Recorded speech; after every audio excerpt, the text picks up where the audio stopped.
Hi everyone, I'm Alan with The Rabbit Show, and tonight we are in Coarsegold, California. We're going to be talking to lifetime ARBA Judge Mr. Allen Barr about his latest project. Before we do that, I just want to say a couple things about what we're doing here at The Rabbit Show. Of course, we love to educate and offer good information. We also want to use The Rabbit Show as a means of talking about news, basically, in the rabbit and KV community, whether it's here in the ARBA in North America or across the world, and talking about a brand new variety of a breed, whether it's here, maybe in development, or even a new breed like we did with the Rex Lops when we were in England earlier this year, a breed that's in development there. We want to talk about those contemporary and fun things because, let's face it, new breeds, new varieties are always something that sparks your interest. It doesn't matter what breed you're in.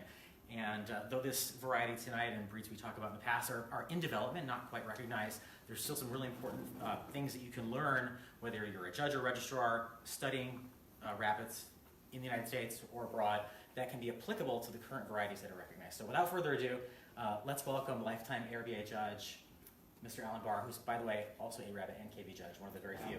So it's a pleasure to be here tonight with you. Thank you, Alan. First off, I want to acknowledge you for what you do. The thing is to get the message and the information out to people. You're a great teacher, and this new format or whatever, you couldn't ask for anything better to do, and I'm pretty honored for you to let me be a part of it this time. Well, your words have always meant the world to me. You've been one of my mentors since I moved to California 16 years ago, and of course you were the judge that I had to work under, because you say in California you got to pass the bar when you're working on your ARBA judge license. So you've been a big impact on my life, and your passion and your love for this hobby well, thank is you. something that I treasure. We gravitate, those of us that enjoy it so much, we kind of gravitate towards each other, and I've been honored to work with some very talented people like yourself, and they're the backbone of what's happening with the ARBA right now, so that's good. And on the same line, I mean, I appreciate your words. They mean the world to me. Mm-hmm. But you've been doing this a very long time. How many years have you been an active ARBA member? I've been an ARBA member since 1967.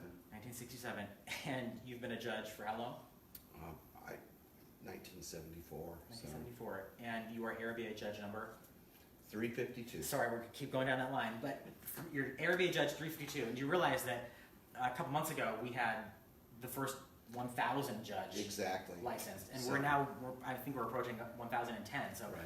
To think that you're one of the yeah, there's a lot veterans. Of us real old guys. I think there's only 10 people that are older than I am doing this. So that's pretty crazy. But you started when you were young, correct? That's correct. You didn't get into this as an adult. You started when you were younger. That's correct. And just like a lot of the young judges you see now, that's when I started. And was it normal then, by the way, for young people to get licenses? Not at all. No, so you were one. You were so many things so different. It was a good old boy network. It was a lot of ranchers. It was a lot of stout people in agriculture. There was 2 active women judges at the time. Only two. And at the time that I was doing this, you go back to the 70s, and you'll see that your hair was longer. You grew larger mustaches and that type of stuff, and I was equated to the new generation, so it was a little bit different at the time, and but still, I still admired all the talent. There was a lot of things going on, and history repeats itself. I'm going to say that on some of these things that I've seen coming through. And I think that your take on your philosophy has really helped you throughout the decades to, I don't want to say adjust, but welcome change. That makes it easy for me. The standard had, I want to say, 1/3 less of the amount of breeds in it at that time. And of the breeds that were there was very few really fancy rabbits at the time. But there was an influence, though. And one thing that's really good, I think we'll get into the talk later, but there's always been the influence of what's been shown in Europe, and there's been people that have come from Europe and many places through the years here. This isn't anything new when we start talking about, visitors and rabbits being imported and all that. That's happened all along. Let's face it, you've been around since the 60s and 70s. You have seen some of our biggest breeds today, Holland Lops and Netherland Dwarfs, go through that phase of European influence, right? Absolutely. So this is nothing new, and leading in, we're going to talk about this variety that you're working on now. And one of the ingredients to your pathway to recognition in the ARBA is a European background, correct? Absolutely. You know, I mean, just to summarize it, years ago, if you wanted to talk rabbits and you wanted to have color and fur, you know, as being the primary thing, you'd go to Europe. You'd go to the UK. You'd go to Switzerland. You'd go to France, or you'd go to Belgium, and those type of things.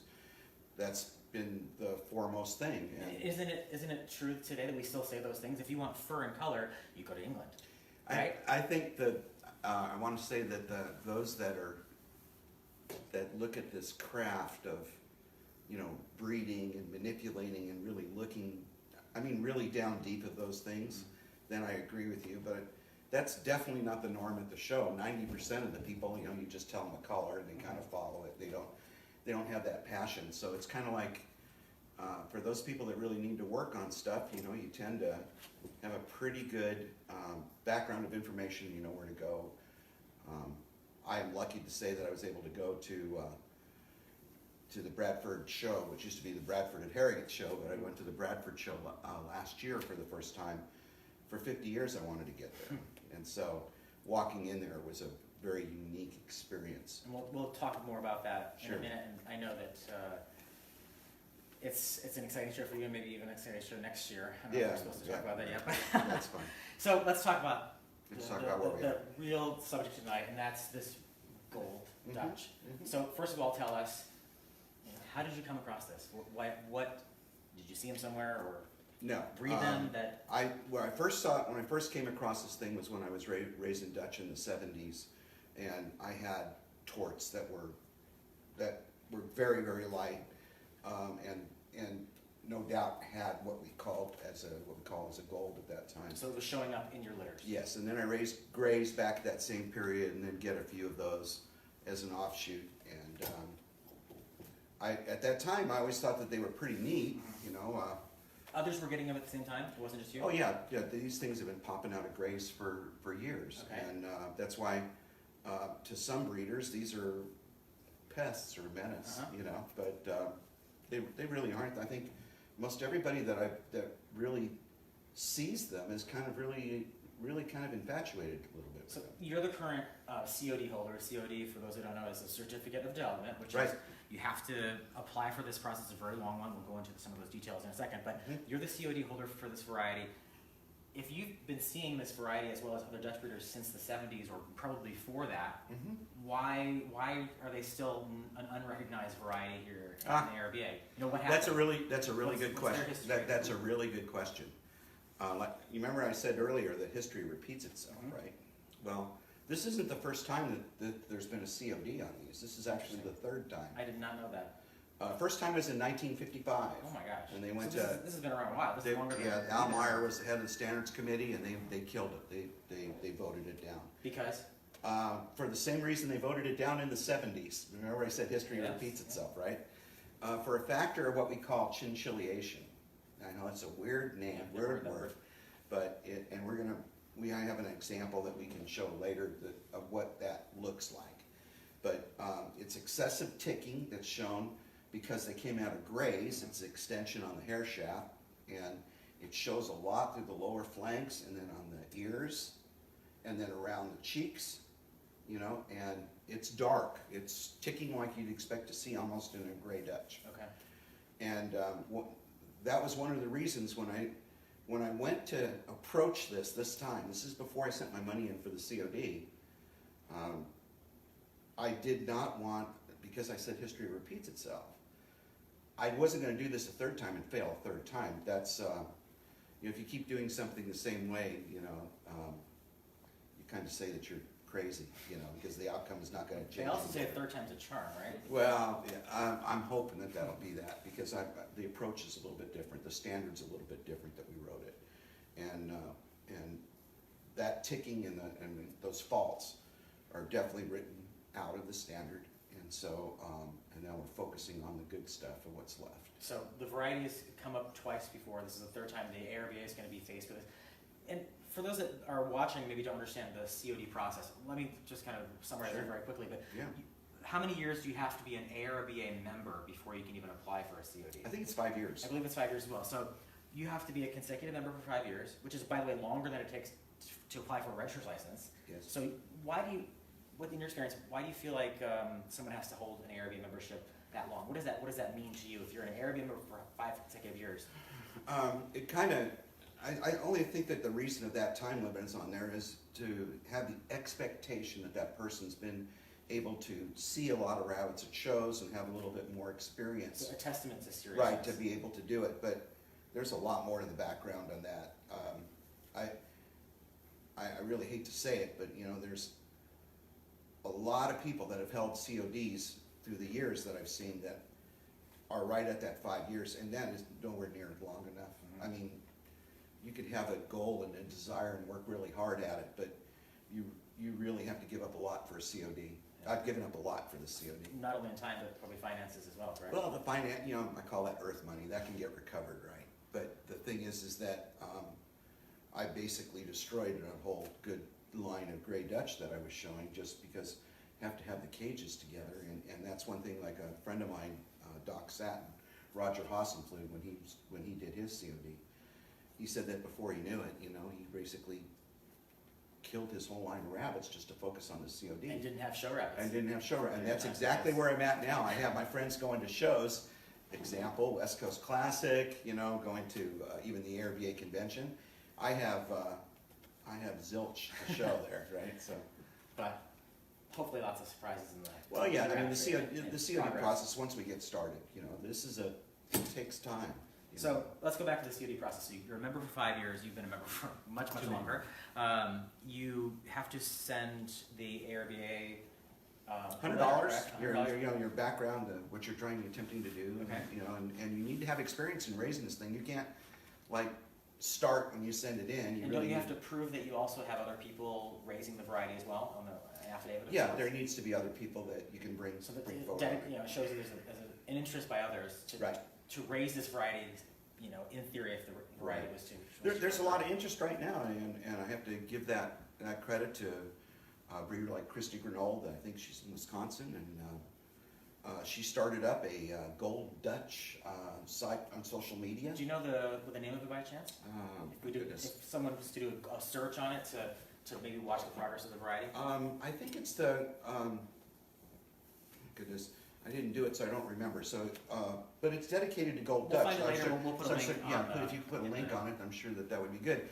It just started up a couple of weeks ago. She's got 119, 120 That's cool. people. I thought that's surprising. I haven't lifted a finger for any of that. It doesn't surprise me because, as we talked about in the beginning, that color and new things always strike an Right. interest. So, Right. all right, so you got the COD, you apply for it. When do you get to present first?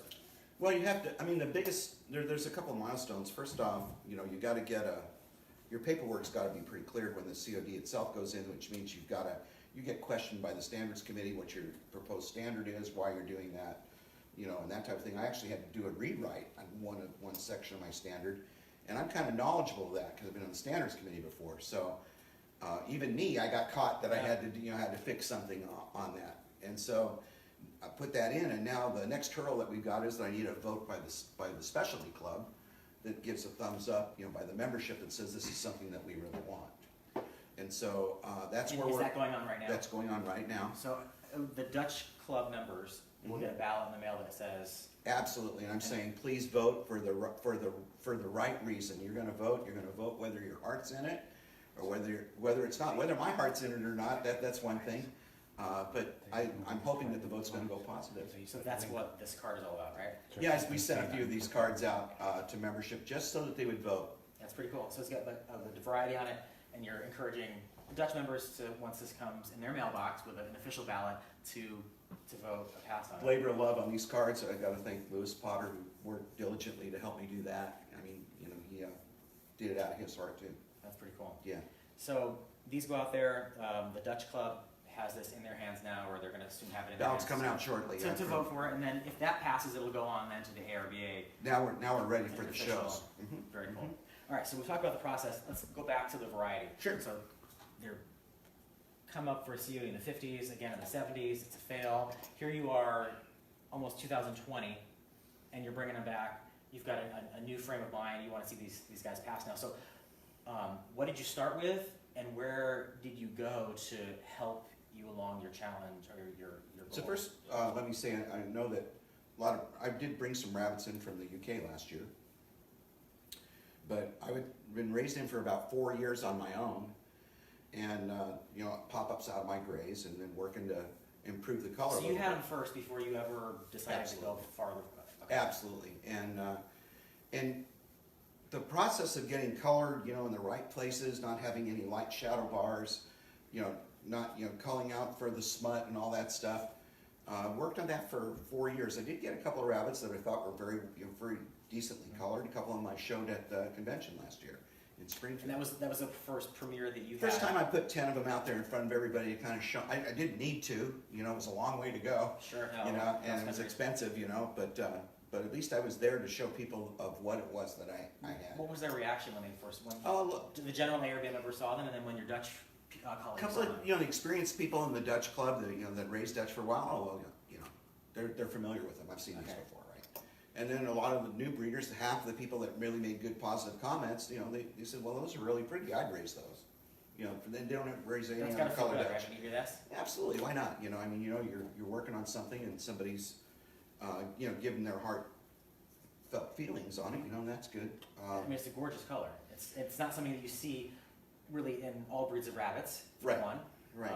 So then to see it against white, I think really makes it striking. Yeah, right? somebody, Kevin Hooper, gave a, because it's always good when we're working with new colors to use examples. Like when I train people on good chocolates, I use a description of a Hershey's Kiss, and you cut it with a warm knife.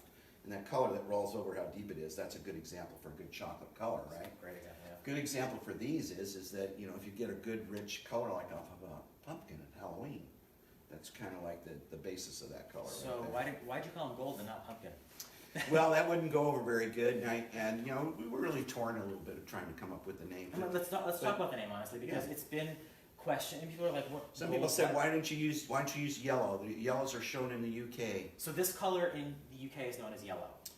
I want to say that we're fringing into that color. I Okay, don't want to so- say that that's not the same color. So it's not the same color. So We're reason number one, fringing if into it. someone says, well, I don't know why Allen Barr is not calling them yellow, I mean, that's what we call them in England, you're saying, well, hold on a second, they're not exactly like the English variety yellow.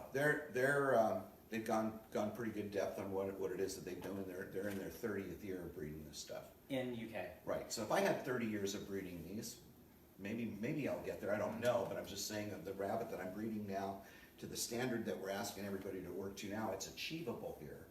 Okay. With rabbits that are being born here, you know, and calling them gold it's very familiar to a lot of the breeders. So they, you know, So that's in the Dutch club here. If you're a Dutch breeder, I'm not a They Dutch breeder, show- so they behind show the it- scenes, you guys are calling these gold Dutch. You've always right. called They them show gold. they show a class at the National Dutch Show called the Any Other Color All right. class. Dutch Club years ago let you show any other color in our open shows too. You know, so you bring something. That's honestly kind of fun. Right, absolutely. And so gold is very familiar in the AOC class at the National Dutch Show. So So- that's why that was where the name kind of grew. And let's face it, gold means a lot to people. I mean, I love 007. Goldfinger was a heck of a, just because of that passion when you talk about gold and everything else like that. Premier metal, you know, drives the economy. People are going to remember that. Now, I don't want to criticize too hard of my friends in the UK, but this is not yellow. Not you know, Daffy Duck's yellow, not Daffy Duck. Yeah, Tweety Bird's yellow. Okay. You know, but this definitely is far from it. But they are not going to change that color. It's not a yellow rabbit, and it's very misleading. So that's another reason why we didn't go that way. So you wanted to pick a word or an adjective or a noun that described, more what You got you it. felt we were seeing anyway. Yeah, I think. And the variety had already been established here. As Yes. behind the scenes, it's not a recognized color, but the Dutch breeders for decades have called them gold, so it made sense to you. Yeah, a breeder that's been doing it a long time, you hear them all say, oh, I've been having these things for 10, 12 years, 15 years. Right. So it makes sense. Mhm. So tell us, to get this variety, Mhm. okay, you got them here, you're getting them out of litters in your gold, or your grays, Grays. okay? Other breeders are getting them for decades. Yes. it's failed before as a recognized or Yes. a developing variety. Yes. What did you want to do, or where did you go to, skip generations of? Okay, hard so, work? so, my partner Deb Sandoval, it helps me raise rabbits. We've had a lot of discussions about this, and I mean, life could have been good.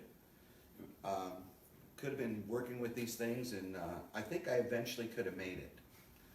When I say made it, with the amount of animals and then what we're doing, I would say just me, I have pretty good knowledge of breeding rabbits and getting the good things out of stuff. With the line of rabbits that I had, the numbers that I had, that adventure would probably have taken 10 to 15 years. Just to But I could have got it. I have a believe it or not, I'm kind of, maybe some people think I'm stupid, but I have a passion to be able to want to do something.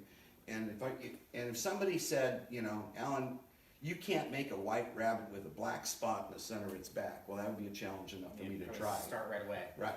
So, but the end result was that I was satisfied with what I was doing, but being knowledgeable and trying to understand, what's out there, and then going to the UK, and I wanted to see the yellows and talk to the breeders that are over there. And I saw what they were doing. They made some comments about my breeding principles. I'm not saying that I generally believed them all or whatever, but they gave me some good advice. There's a lot of good breeders over there. They do breed very good color and fur. So, now we're talking color. So we were having a description of what their rabbits they're passionate about, and what I had and what I'm passionate about. The main reason that we brought these animals over is very simply put. I wanted to get through this COD. I wanted an express lane. Okay, to be true. Right. Good way to put it. I mean, my first showing is going to be in 2020. You got to understand, I started, a while back, and if I had gone without that, it may have been 2026, Right. and that's a long time away for me. Okay, so then you've been keeping these gold in your barn for quite I a few think years. we're in our 6th year. Right. So, at like year 5, you decided, all right, we're going to express lane it, as you say, and go to UK. Yep, brought some rabbits Go to back. Bradford in Brought some 2000. rabbits back, and just like anything else, a lot of issues with them. I mean, What are some of the challenges with it? type. Okay. Definitely lost type. They show a little bit longer of a rabbit. Bone's a little bit finer. They don't really care as much as, our Dutch here have really good bone, and I crossed in some of my own rabbits. How do you describe good bone, by the way, in Dutch? It's not something Nice bolt heads, nice short Okay. ears, So good strength. rather on the length of- massive, but Right, they're not feathery on the length of their length, on their front limbs. They're not snipey on their skull. okay. They're not So, longer in the rears. so that the bone, the Mhm. type Yeah. throws you off a little bit. Yeah. What were some of the positives that you saw when you bred them in?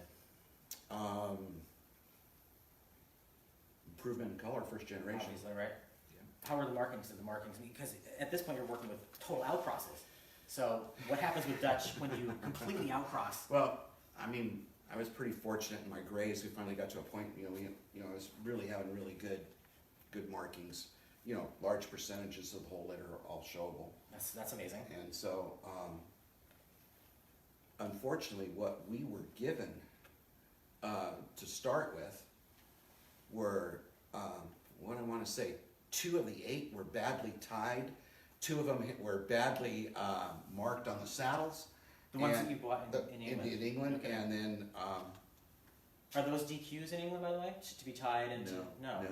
So Well, the tied ones are, yes. okay. But for them to cough up rabbits at the time of what I needed, it was really kind of tough, kind of hard to do. Got it. So you were at a time constraint, and Yeah. they hadn't been necessarily breeding these rabbits for you to come over for you. Right. You were there, and you're like, okay, this is an opportunity. And it's not like we're going to continue to fall back onto that or continue to breed what they breed. That's not the basis of what it is that we're doing. Remember, I said that we got into the fast lane. I think in a couple of years, at least the breeding that I'm doing and the selection that we're doing right now, you won't even know that even happened. But do you feel at the point right now that the importation was a good move? Well, I sure as heck wish I could have got the top show rabbits in the country when I started. In essence, we probably got calls when we started, just because of the time and what was available. Do you feel like that's helped your color though, Oh, absolutely. immensely? Yeah, and when I say help the color, what we've done is that we've been able to comb out Like if you put a comb against that chinchillation factor that I talked about on them, it's like we just kind of combed it right on out. In fact, we have an example that you've got today. Would you call that one a chinchillation? Yeah, the one that's Can we grab that one, Deb, and let's show the difference, or what this rather what I call it smutty. Is it? Thank you, Deb. Is this? Yeah, this is going to be what a lot of breeders, and this one's not as bad. There's some that were shown at the convention. I want to see that. So, I'll put this right next to it. You can see. Come on, baby. I know she's not want to cooperate. So you can see the basis of the color, how the ticking is dark near the tips, and you can see what we call the smut right in over the center of the back. You can actually see that, and then along the face and at the base of the ear, you can see that there's smut lines and whatever, and there's smut on the lower portions of her cheeks. So I don't raise Dutch. I don't raise Gold Dutch.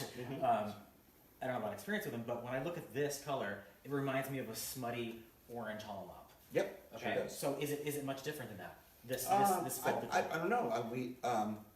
I think the main difference, one thing that we're trying to shoot for in these, is that if you can see that. Can you see the color on the undercut here? It's very clean. And Yeah. it's And you can, the colors if you extended turn that from the one back. over, you can see what.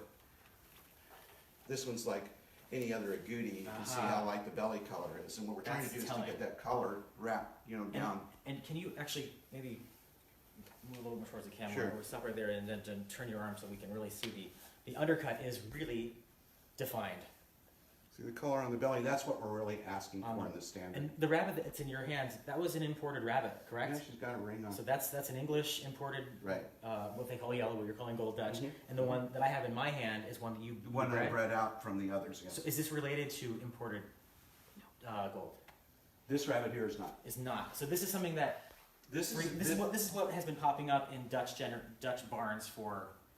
right, and decades. and I have to give credit. I mean, I did get some that were raised out of this that we did get color that was all the way over, not as Okay. intense as this, but we did get color that's gotten wrapped over. And your goal is to go this way, to have Absolutely, those markings to be in the color to be extended. no from the question belly. about an undercut. Because, and from a judge's perspective, that's going to be a whole lot easier to definitively Some of the old time evaluate. judges want to see this. They don't believe this exists. Some of the old timers. It's pretty crazy. Yeah.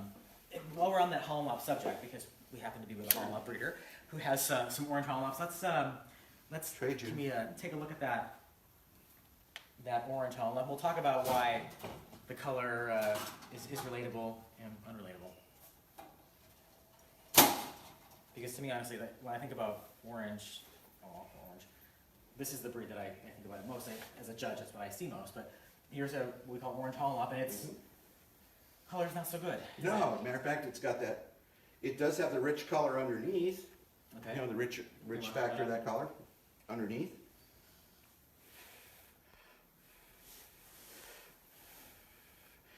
So it goes down the hair Right, shaft. you can see a more richer But- color, but But what really catches my eye is all that smut. yeah, and that term that they use from the UK and it's called chinchillation, all that. What is smut. the root to that term, chinchillation? It's a reference to an agouti rabbit, Okay. chinchilla, and they're talking about, they're using that as one straight on forward, talking about this outer fringe of ticking. So in a hollow mop, let's face it, color has almost This no is a really weight. good colored Yeah. colored Holland lot, but they put 4 points on color, so. How did Deb say No, earlier? 2 points on she color, said, right? I have really good orange hollow mops. I don't have really good orange on my hollow mops. Right. Because we don't really care about so much in hollow mops. But in the Dutch standard, how many points are on color? 10, So it's more significant. yes. And when I think of color templates, I think of Havanas, like Mhm. black Havana or chocolate Havana. But I honestly also think of Dutch. I think that the Dutch breed in the United States nails depth of color and uniformity. Well- So color is important Right. to this breed. So as a breeder of a brand new variety like this that is going to be faced with this challenge of smut, That's a big challenge. so it's no wonder you went to England to take Well, fast that- to clean it up. Just to have, I mean, to be honest, it's fun, it's a learning experience. We don't know what the outcome of it is because I don't have a third generation out of this cross yet. So you're a generation 2, F2. In fact, you have one of those. Deb, you want to grab that Is it a doe we're gonna look at next? A younger doe? Yes. Is that 30? I'm gonna take that one back. Thank you. So this is the product at F2 Mm-hmm. of your hard work Mhm. and your imported gold Dutch. I'm gonna take home. Thank you. Can you Okay. see that? Oh, good. I mean, it's beautiful. Yeah, I mean, It's it's actually, I think there's actually a bit of a different tone to the one that you had out here first that came from England. it is. It's more. It's funny if I could use a term like in music. It's got more of a bass music tone. It's more deeper, Okay. not rich. You know, like the fiery red rabbits that we talk about. They're talking about like we talk like a triantha or something like that. You're talking about a lit match, the orange portion of a lit match. We're going to try and use analogies. Mhm. And this one's it's a nice color, but it's more deeper, you know, a little bit more deeper. It's not as bright yet. And we're still going. I mean, we still have a ways to go, but I think it's very uniform. And look at the undercut. Yeah, oh my gosh. Actually, I think that undercut. Deb, little could we, bit could we better. see the imported buck again and maybe turn your arm so we can see towards the. do you see that? You just sort of, because this is pretty. Thank you. This is pretty important for the older breeders. A lot of them don't see what we're talking about here. They've only seen, you know, the lighter color. Right. But that's a. Can you see? Should we get closer? Is that good? Okay, so this is imported Mhm. buck, And this is one. This And is that's- one of our good F2s. F2 inch. So she has both. My stuff on the American background, American on the genetics. background, and an influx of the rabbits from the UK. And honestly, let's put these together. Of course, the color is striking on the one on this Mhm. F2, Mhm. but I noticed a massive improvement in bone and type. And you just basically explained why without saying it. But this has your Dutch that you've worked out for Absolutely. years in her background. So Absolutely. you can see, you know, compare and contrast the. This is And- a senior buck, or no, this is a senior doe. Or This is a senior doe. This is You know, senior doe. but- Okay. And she's But a like, junior doe. but like anything else, you have to understand that when you're bringing in new things, basically it's like an outcross. I don't know why When you're bringing in an outcross, you have to pay the price of, you know, a lot of times you lose so much in order to gain that back. And so we're not done. I'm not done here. This is we just entered into this national park. We haven't even seen the cool stuff yet. You know, But so. honestly, to see this improvement, you've got to be happy. Absolutely, we want to take this one to NDS and show people what we're doing So- because they don't see it. NDS is, National Dutch Show. and that takes place. In April 23rd, something So like that. in April. Hutchinson, Kansas. Hutchinson, and you are going.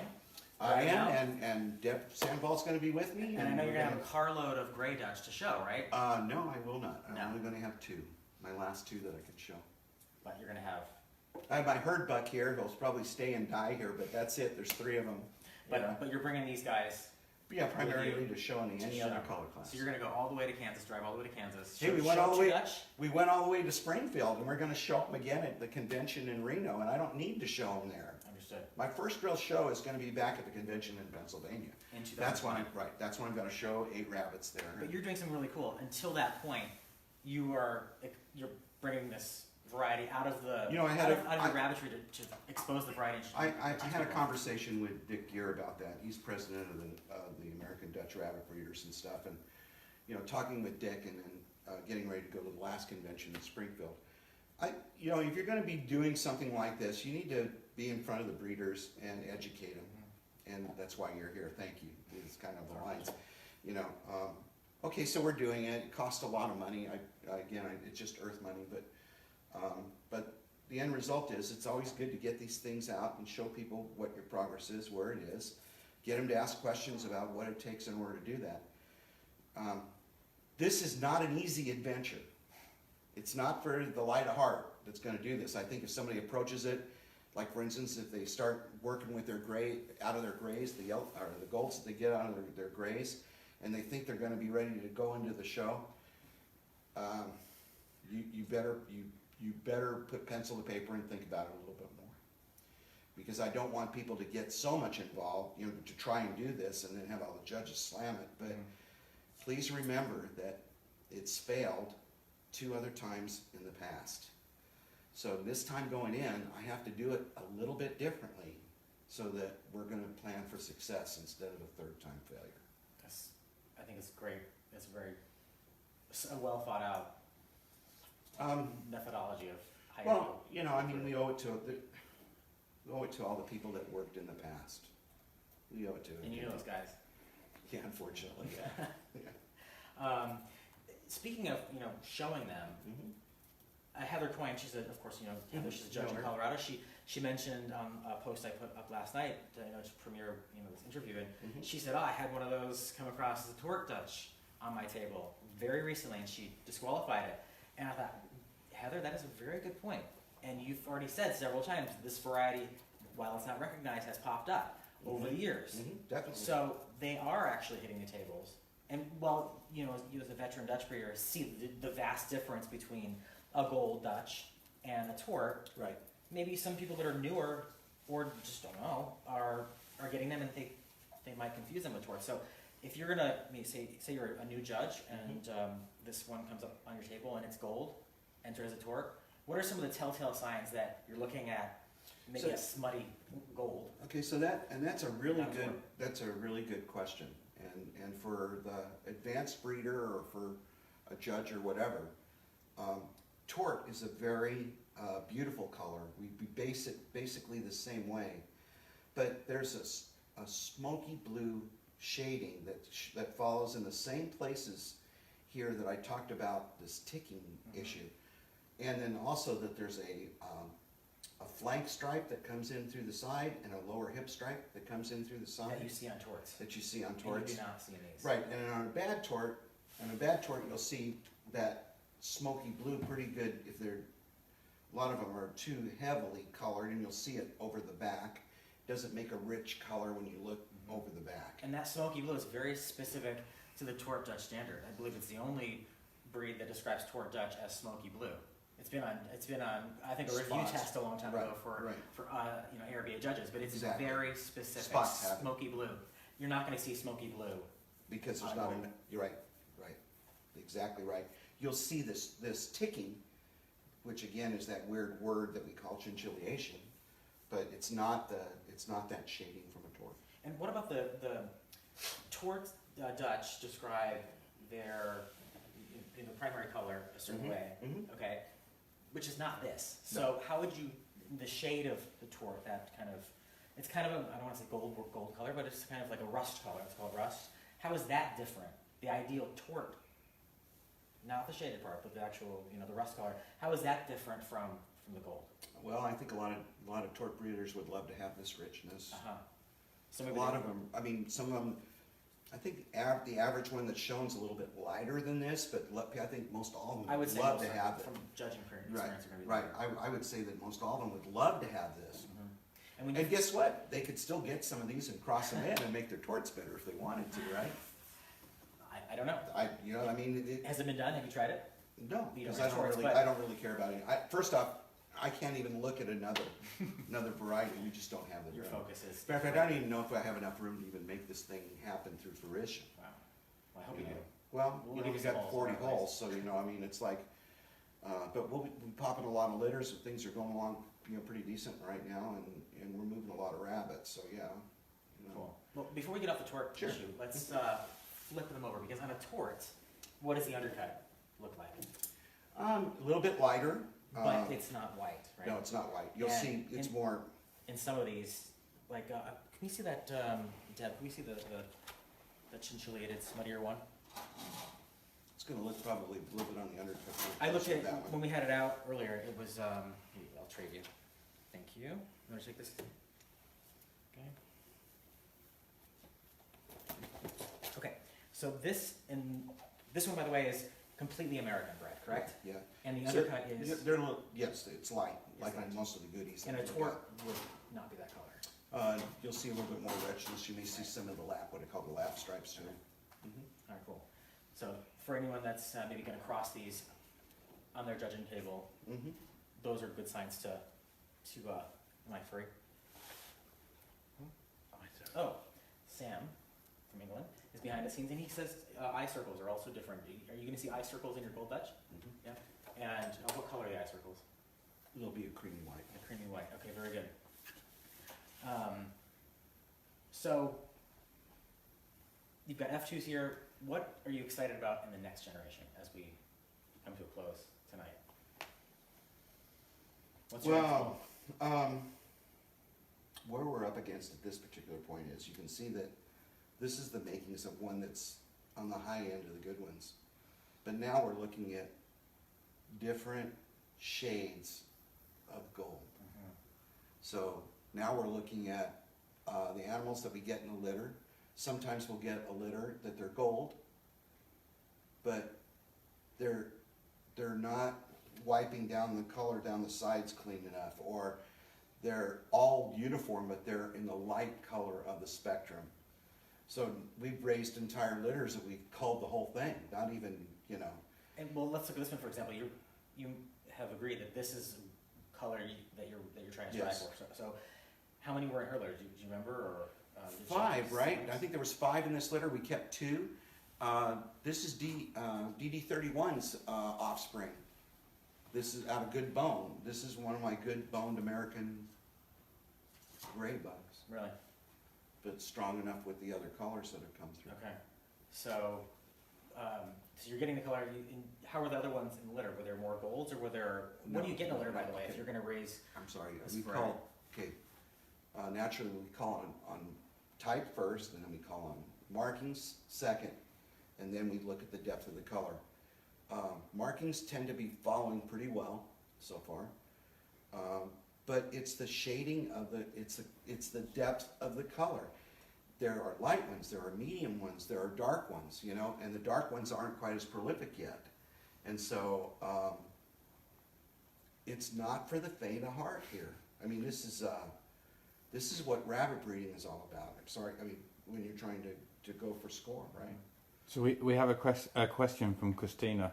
Yes. She's said that she's interested if problems with smut is common as it is with other orange varieties given torch genetics. And so that sent more of a statement than a question. What was her question? She's interested to see if there's problems with smut and whether it's as common as it is with other orange varieties given torch genetics. we've kind of talked about it. Yeah, I think we kind of covered that already. I think by not watching what you're doing for improvement in these, you will live with that. So what we're trying to do is to not live with that. Remember, it's failed twice in the past. For that. For smut. For smut. So that's what we're trying to move away from. And I have this example up here, by the way, which is a smuttier version Right. of this color. This is not ideal. The one in your arms is what you're striving for. Right. Maybe I ought to put it down. It's yeah, enjoying itself sitting here right now. I just noticed this eye color is supposed to be Brown. brown. Okay. And in the standard that you wrote, proposed, Mhm. eye color is only going to be brown? Mhm. Okay, so Mhm. zero leniency towards like a blue-gray or something? No, you're not gonna shouldn't see be it. blue-gray. Okay, good. So you're working on, it seems like we keep going back to color. Well, that's what this I is. mean, this is That's when- the whole thing, this whole endeavor, right? When you think about Dutch, though, what stands Dutch apart from every other breed in the world? It's their markings, Absolutely. right? And I haven't heard you talk very much about markings tonight. In fact, you just said a minute ago, the markings were pretty good. So it's color Well, that is. we have, hang on a second, I have DQ'd rabbits that I raise like Understood. any other person, Okay. so. But, I mean, do you want to talk markings about this Yeah, no, endeavor? I want to know what your challenges are. So you've got this breed, which is I have the heavily same marked. challenge in these that I do in regular people that are raising Dutch. Rabbits that are tied, split stops, high cheeks, low cheeks, stray spots, you know. So this is color. not, honestly, There's this is nothing- not just a color project. This is a real Dutch project at the end of the day. Oh, absolutely, Plus color. absolutely. So that's why I said it's not for the faint of heart, No, and this that's is why actual labor if of somebody, and that's why it's really good for people that have grays that are getting getting golds out of them, and they want to try and do it. They're up against those markings, and they know what issues that we have. I mean, finally got end of last year. Finally got it, raised a good buck. Nice top line, good depth, nice, good fullness in the face. Everything's right there. but right past the neck, he's got one gold spot right there. And, you know, I can never show him, but, you know, right now we're keeping him because of the good things, you know, that we can possibly get, and then it'll be cold. And I bet anyone that's ever put together a COD is going to say those same kind of things, that you end up keeping rabbits as breeders that otherwise, if it was recognized right in your That's show what we're doing right now. We're have keeping a ever heck of a been lot. around. We're keeping a heck of a lot of stuff right now to make that advancement, you know, that we need to make. And that's why I said we're not really sure what we're in front of yet on third, fourth generation. You know, we're in infancy. We're just really starting right now. But I will tell you that when we get ready to go to the convention in 2020, that there will be a very good display. It's going to be It will be a very spectacular good event. display. Well, I'm very excited for you. Congratulations on taking this on. Thank you. You've been a member of the Standards Committee, so you come from that background. You've been, of course, a lifetime ARBA judge, both rabbits and KBs. So, honestly, you know, we talked about a 5-year requirement to be a member before you can ever apply for a COD. There couldn't be anyone more devoted to this hobby to take on a project like this to get this beautiful variety than you. So Yeah, think- I you know, it's so nice for me when I see experienced people that go in for the CODs when you go to the convention on that last day and you go through, and you see the people that what I call have been peers that I've been judging with for a long time that are back there. I used Roger Hassenflug as an example. Did you serve on the Standards Committee with Roger? And Yes, I did. You know, he and I were on the committee, Amazing. you know, in the past, and you know, I worked with a lot of people that that I learned a lot from, and it was a very good experience. So now I'll get to go visit my friends again, hopefully in 2020 and later as we do the show. That's See how cool. we do. And this, I know there's been some changes to the process, probably since you were even on the Standards Committee, about how many years it's going to take to get them through. So say they pass their first year, okay? Are they allowed to pass the second year, and then if the Standards Committee says that this is a great presentation, unanimous decision to pass them all, or do you have, and they can go after 2 years? Or do you I've have to heard, wait I've 3 heard that years? they've announced some after 2 years, the presentations were really strong, they didn't need to come back for a third year. You know what, I am not gonna even go there. Yeah. You know, my job is gonna be 3 years. You're looking and at something. 3 would be great. Yeah, 3 would be absolutely wonderful if that was gonna work. Because you know. it's been like 50. Right, because, you know, I mean, we may miss something going in, you know, who knows, I mean, you've got 10 people overall looking, or more than that, if you count the Standards Committee for the Specialty Club, probably got 15 people looking at all these animals, you know, that are in that presentation. Veterans too, not Right, just. right, and have I missed something? You know, you bet I could miss something, you know, but we're gonna comb through it pretty well. Very cool. So we have another question. Sure. So it's, have the golds that are out of yellow lineage been crossed to other Dutch varieties? So have you crossed your golds that have come out of your yellows from England? Have you crossed them to other Dutch varieties? Didn't plan to, and I don't expect that to happen. Other than grays. Yeah, I mean, we've Other than only got gray. only the gray, we crossed them too, and I'm not gonna put any other rabbits out there for anybody else to cross to. If you took a gray to a gold, what do you get in a litter? What are the possibilities of the Grays and varieties? golds. Grays and Well, hang on a second, you gotta make sure that the grays that you're dealing with have the right gene in the background. which I had is the leads. okay. And so, I had some of my grays that would not, that didn't have that alignment, Okay. and they would just throw grays, Wow. you know, but you have to work with grays that have the lead, and that's why I said the one buck that says this one's dad has that, and that's why he's hanging around out there. He's not the greatest show rabbit in the world, but he's got, great bone and things that I need in order to do the improvement. In those litters, say there's 6 born. What is there a typical proportion of gold to gray that are born? In a I litter? don't know, Deb, what do you think? I Should be mean, 50-50 It is 50. Yeah. Okay. Yeah. statistically. Okay. right, but, Sometimes. but you we've lucky. got different numbers, that's not really true, we can actually show, Statistically. statistically you're talking about, but in reality, we can go through and show numbers of what we've got, that it seems to be higher in some. So you hit like the gold mine, literally. And Well, you get the almost. litter almost. Oh, but you know, Entirely. don't get too, it's like every one of the litters that I was telling you about. We still have those ones that are still light, medium, and dark, are the ones that are So still they there. may be gold, but they just Yeah, aren't they're just, there they're yet. quite right there, yeah, they're not the right ones yet, you know, so. Any other questions No. for us? No? All right, well, thank you very much for joining us tonight.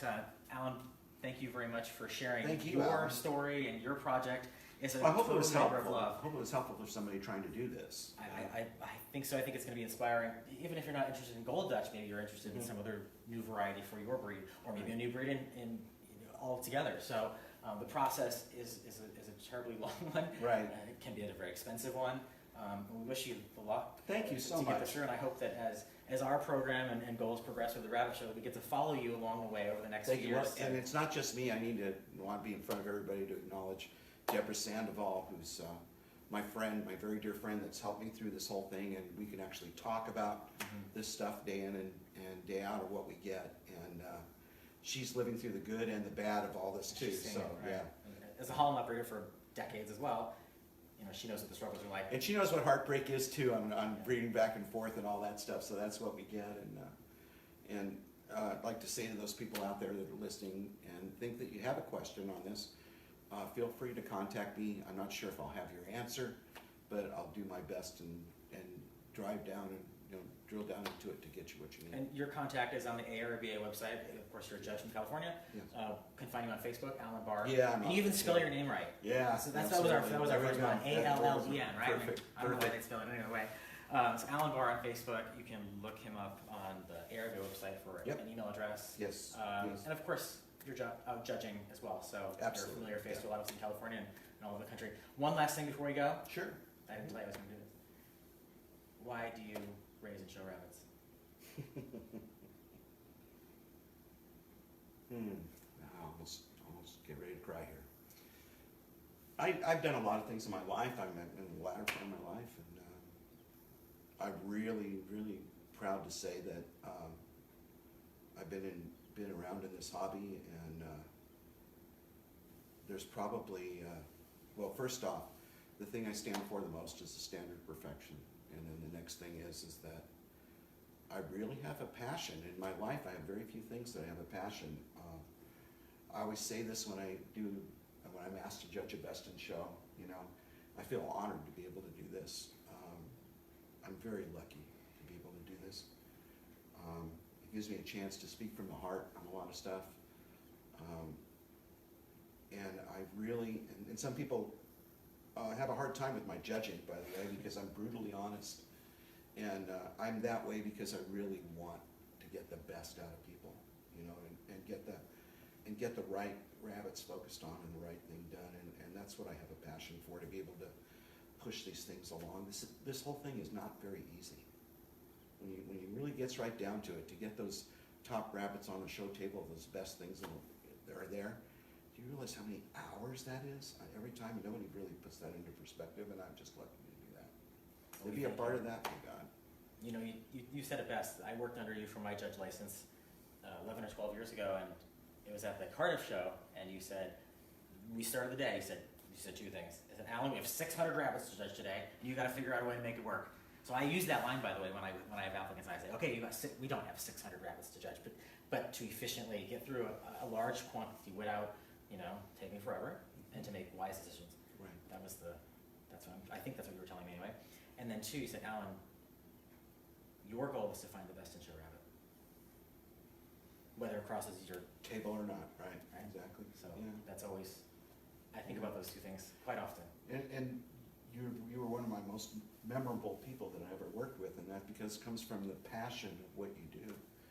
And to get an applicant, that has that passion, it's funny.